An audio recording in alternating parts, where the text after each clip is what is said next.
Sweep to quarters. Run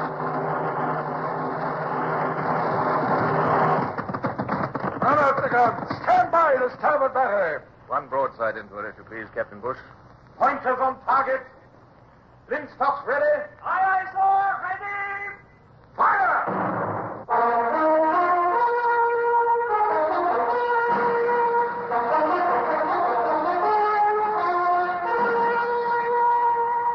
Presenting Michael Redgrave as C.S. Forrester's indomitable man of the sea, Horatio Hornblower.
Fascinating to look back down the years and perceive upon what slight hazards one's whole fate depends. The spin of a guinea was to have far-reaching consequences for me. There was no sign of the flagship Pluto at the rendezvous, but it was not long before the Caligula bore up from windward, and Captain Bolton signaled his invitation for me to dine with him. Despite the almost tropical heat, he gave me pea soup, red mullet, a saddle of mutton, and Stilton cheese. We sipped syrupy port and sweltered in his after cabin. Oh, well, Hornblower. Now I suppose we must wait in idleness for the arrival of Sir Macho Pomposo, our Rear Admiral of the Red. I must say, sir, I've never thought of Sir Percy Leighton in that light. Well, I have. He's a pompous fool. He got worse since he married Lady Barbara Wellesley. I don't respect an admiral who's no seaman. Oh, there's no telling how long he might be before he gets here. What do you suggest we do? Well, perhaps one of us might push northward and harry the coast while the other waits for the flagship. Yes, good suggestion, that. Who? You or me? There's nothing I'd like better, sir, but the decision must be yours. You're the senior officer of the station. Yes. Well, I'd let you go for old time's sake if I didn't want to go myself. Tell you what, Hornblower, I'll be fair. I'll toss you for it. Here's a guinea. King or spade? Spade. Then up she goes. Oh, spade it is. Oh, you're a lucky devil, Hornblower. Still, I'm glad you won. You can speak Spanish. That may be an advantage. Now, don't be gone more than 3 days in case His Mightiness turns up. Yes. And good luck. Thank you, sir. Had I foreseen what the flick of that coin was to lead to, I might have been less pleased and excited as I stood on my quarterdeck half an hour after dawn the following morning. But disaster was far in the future. The wind was fair, and Cape Creux, just south of the Spanish-French border, was clear on the larboard beam. Sail ho! Nearly right ahead. A brig, sir, standing out from the land on the starboard tack. This is what I hoped for, Mr. Bush. Yes, sir. I suppose the only way Bonaparte can get supplies to his army in Spain is by slipping them along the coast in brigs under the protection of shore batteries. Yes, Spanish roads and Spanish armies afford too many obstacles to the land route. Mr. Gerard, hoist the colors. Aye, sir. And call all hands. Head to cut her off. Aye, sir. What's the matter with her, sir? She's making no attempt to escape. She must have seen us. Very strange. Can she be an English brig? Here, Savage, take your glass and tell me what you can see from the main rigging. There's one thing, Mr. Bush. This is our best point of sailing. We should have the heels of her. Well, she's fenced right enough, sir. She's wearing her colors. Oh, she's signaling now, sir. Oh, it's a bit hard to read. I've got it, sir. It's the signal MV. MV? What the devil it in the signals book, Vincent? No, sir. I've been looking for it. It's not in our code. We'll know soon enough, sir. We're overhauling her. No. She's wearing round again. She's trying to get away now. It's no good, monsieur. You'll be ours presently. A handsome bit of prize money for us there. Yes, I can see now what's happened. She saw our red ensign and took it for the red of the tricolor. Remember, ours was a Dutch ship before she was taken and refitted. Our round bows are very like a French ship. That NV must be the private French recognition signal. That's worth remembering. NV. Kind of course of windward, sir. Well, fire a shot across her bows. Number 2 gun. A single shot across the bows. Fire! That's done it. She's heaving to. The flag's coming down. She surrenders. Silence there. Silence. Mr. Bush, take a boat and board her. Mr. Clark, your prize master, take 6 hands with you and navigate her to Port Mahon. Aye, sir.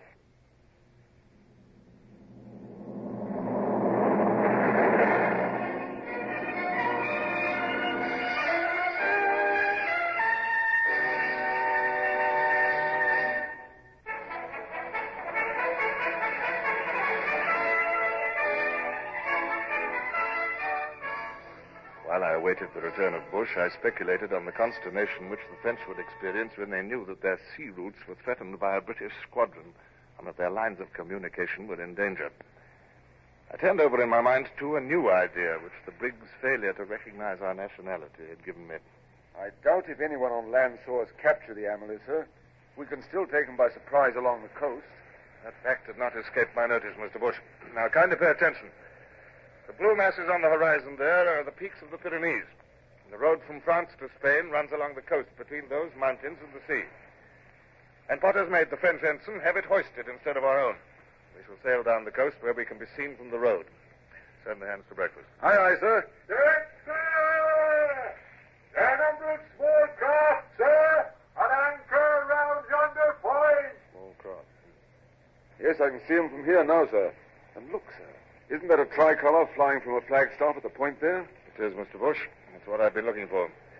That is a French battery on top of the cliff. 42 pounders, probably, with a good range. Furnaces, I expect, for heating the shot to set ships on fire. They can never fight that battery on equal terms. That seems to be a little coasting fleet huddled in the shelter of the guns. Captain Morris, tell your men to lie down, if you please. I don't want the red coats of the Marines to give us away. We're getting close in now, sir. You can see the parapets round the battery. Hope to heaven they don't open fire now. They're well within range. Every yard nearer means more danger in getting out if they discover us. And to lose a mast means to lose the ship. Mr. Vincent, hoist the signal MV. Aye, sir. Let's hope it means the right thing. Doesn't seem to mean the wrong thing anyway, sir. They haven't opened fire. They're signaling in reply, sir. I can't read it. One of them's a swallowtail that we don't use. Well, the very fact that they're replying shows they can't be sure we're enemies. If they don't fire soon, we'll be too close under their guns for them to reach us. Now, Mr. Bush, do you see that battery on the cliff? Aye, sir. Yeah. Well, you take the longboat. Mr. Rayner will take the launch. You will land and storm the battery. By the mark, eh? Water, let's say. At a bare quarter of a mile off. You can go now, Mr. Bush. Back the main topsail. Aye, sir. Aye, sir.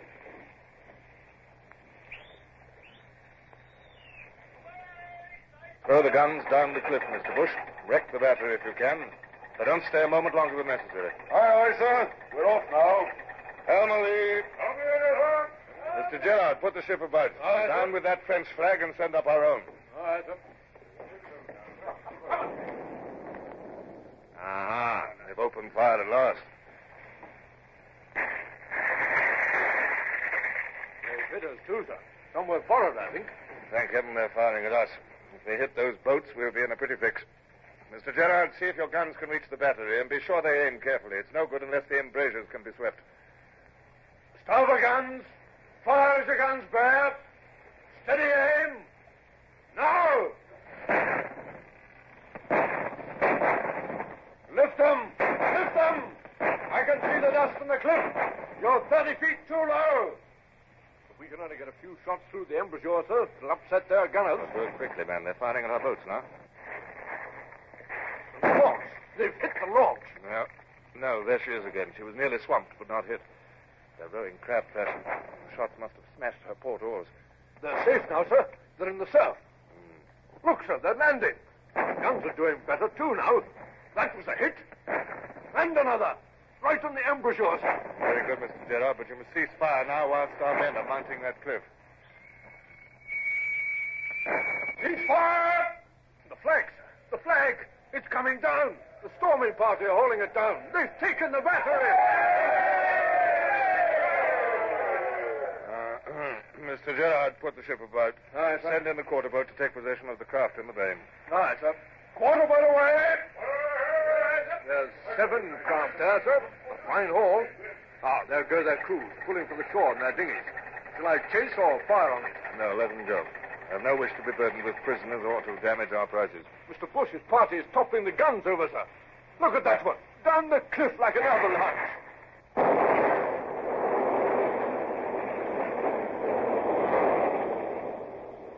They've blown the magazine, sir.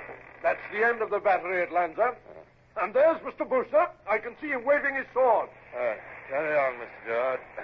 I shall go below.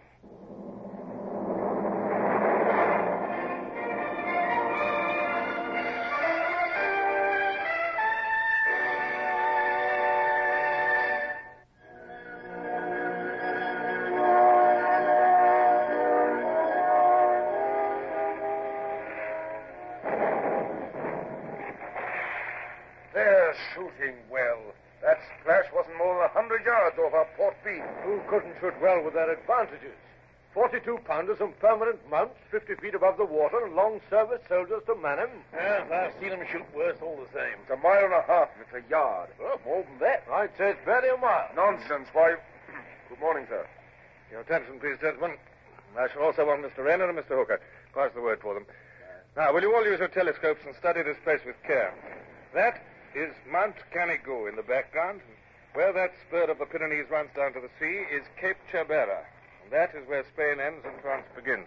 I suppose those white houses in the center, round the head of the bay, are Port Vendredi, sir? Yes, Mr. Bush. They seem annoyed that a ship should flaunt British colors so close. I trust they'll have greater cause for annoyance ere long. Now, gentlemen, take a look at that ship at anchor there. She's under the protection of the batteries at either side of the bay. You can see the batteries by the smoke, sir. Right, sir. One to the left, one to the right. Yes. Mark them well. I want no mistake made. You, Mr. Gerard, note the battery on the left. Right, sir. Mr. Rayner, note the one on the right. Mr. Hooker, you see how the bay curves? You must be able to take a boat straight up to that anchored ship tonight. All right, sir. All right, sir. Put the ship on the port tack, Mr. Bush. We must stand out to sea now. The moon rises at 1 o'clock. I shall take good care to be back in our present position at midnight. Aye, aye, sir. The garrison there will think we're leaving. We'll give them a shock later on. Hope so. I want this to be a climax to the 24 hours in which we've taken the brig Amélie and destroyed the Lancer battery, gentlemen. That ship sheltering in Port Vendredi is to be cut out and taken tonight. An hour of darkness should suffice to effect a surprise. If we're successful, the rising moon will give enough light to bring out the captured ship. If we're unsuccessful, we should be able to see to rally and escape. Mr. Bush, you will remain in charge of this ship. Sir, please. No, Mr. Bush, you may not join the attack. I shall lead it myself.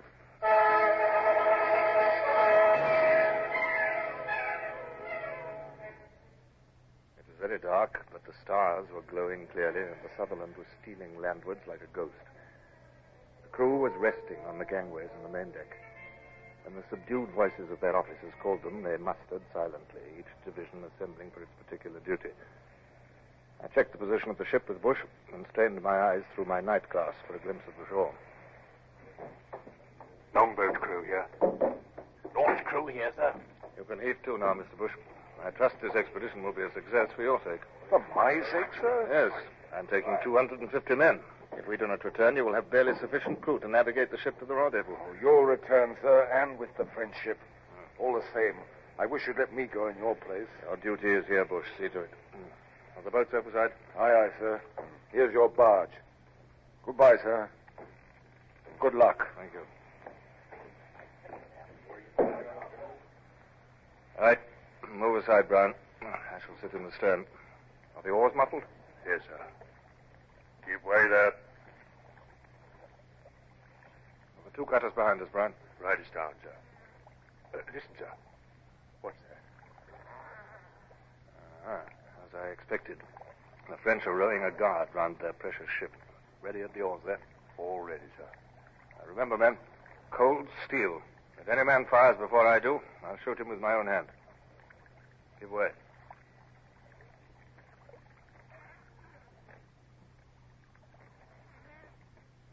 We're in the harbor now.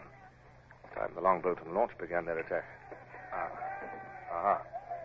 And they're making enough row about it, sir. By my orders, I want the gunners distracted at the vital moment. There's the guard boat. On to it, men. I believe they've seen us, sir. Straight into her, men. Ship oars. Follow me, men. No prisoners. Throw them overboard. Right. Lower that, Brian. That fellow on the bottom of the boat. Stand clear. Oh, thanks, sir. He landed up and right on his face. I think that's the lot, sir. We took them by surprise.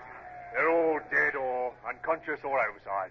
Warm work while it lasted. Yes, sir. Right, back into the barge, everyone. Your neck, sir. It's covered with blood. Just let me... We've no time to waste. There's nothing. Go on. Give way. That'll be the cutters.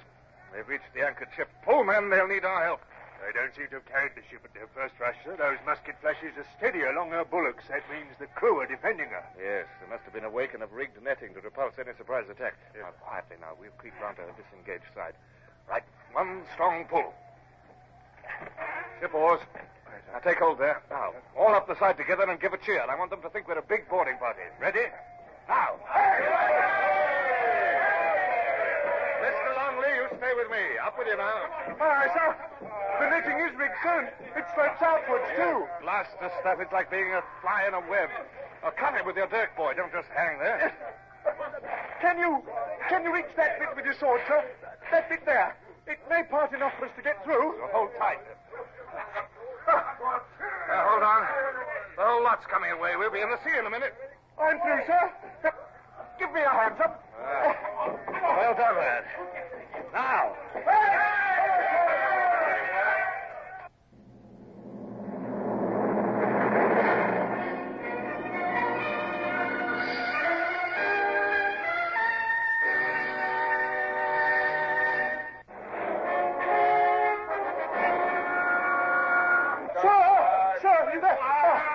Safe, sir? Yes, I'm perfectly safe. Stand your ground. Here comes another rush. There are men, sir. The ship's taken. Splendid. Mr. Gusto. Sir! Cut the cable. Is Mr. Hooker there? Right here, sir. Now get aloft with your boat's crew. Set sail. Aye, sir. Up with you, my lads. Lively now. Take those cuts up. We're all right now, sir. Save yourself congratulations. There's still time for boats to come from shore with reinforcements. But if Rayner and Gerard have failed to take the guns, we'll have a gauntlet to run. Brown. Here, sir. Yes, send up that rocket to let the landing parties know that the ship is taken. Aye, sir. Loose the main topsail. Barge's crew, first cutter's crew, man the braces. Benson and you, Ledley, take the wheel. Hard starboard. Hard starboard it is, sir. All's well, sir. This breeze off the land will take us out. Aye. Here comes the moon to light us. What of the French crew, Mr. Hooker? Killed, wounded, or captured. Some jumped over to swim ashore. We can enjoy. They're still fighting on land, sir. Oh, that'll be Gerard and Rayner calling the men off. Very successful operation. How's your boat's crew fared? Well, I haven't checked yet, sir, but I think the casualties are light. It was a surprise, and we swamped them. It's my opinion that... Oh, what in blazes is that? Excuse me, sir. There's half a dozen frogs, I mean Frenchies, sir, with an officer hiding in the forecastle. Oh, is that? I'll soon winkle them out. Oh, wait, Hooker. Follow me. Monsieur, your ship is captured and is in my hands. It's useless to resist. I call on you to surrender. We come. If we do not surrender, hello!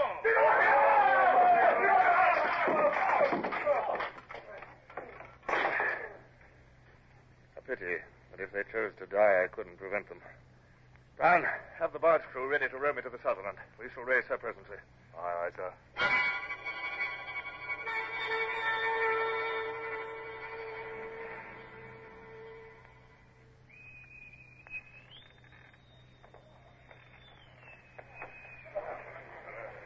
I'm delighted to see you back, sir, and with a very handsome prize. Aye. But, sir, you're wounded. Your neck, your hand. Oh, don't fuss, Mr. Bush. I'd like some coffee and grog for all hands. Immediately, sir. What's it, sir? Good scrap, sir? What? Oh, mere bickering, Mr. Bush.